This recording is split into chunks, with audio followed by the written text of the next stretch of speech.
তেখেতসকলৰ ভিতৰত আৰু কি গেলা পচা আছে আমি BTC-বাসী এতিয়া নাজানা নহয়, আমি সকলোৱে জানো।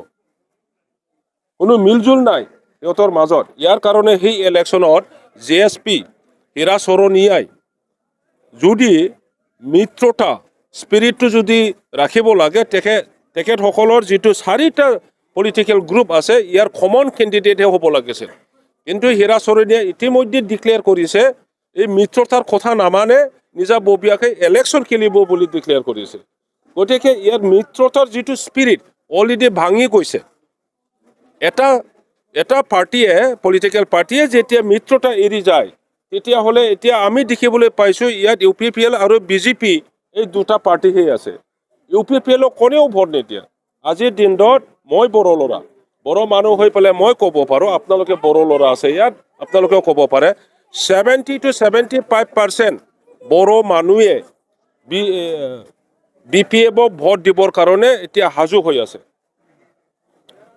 70 to 75% আমি পাম BPF-এ, যি বাকী থাকে 25% UPPL-এ পাব পাৰে। তাৰপিছত আমি জানো BTC-বাসী বড়োৰ বাহিৰে অন্য জাতিৰ মানুহে UPPL-ক কেতিয়া ভোট দিব নোখোজে। তেখেতসকলে ভোট নিদিয়ে UPPL-ক। এতিয়া ৰখি আছে BJP-ৰ সমৰ্থন, BJP-ৰ দ্বাৰা হিন্দু ভোট হোৱাৰ আশা UPPL-ৰ নেতাসকলে আশা কৰি আছে। কিন্তু আজি আপোনালোকে দেখিব BTC-বাসী এই হিন্দু, এই মুছলিম, এই খ্ৰীষ্টান, এই শিখ, এই বাথৌ ব্ৰহ্ম কিবা বৌদ্ধিজমৰ এই কথাটো আমি বিশ্বাস নকৰোঁ।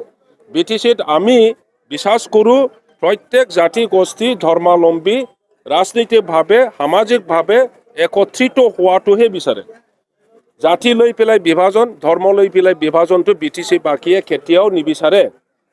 গতিকে হিন্দু হ'লেও BPF ভোট দিব, মুছলিম হ'লেও BPF ভোট দিব, খ্ৰীষ্টান হ'লেও BPF ভোট দিব, বৌদ্ধিষ্ট হ'লেও BPF ভোট দিব, বাথৌ বা ব্ৰহ্ম হ'লেও BPF ভোট দিব। এইটো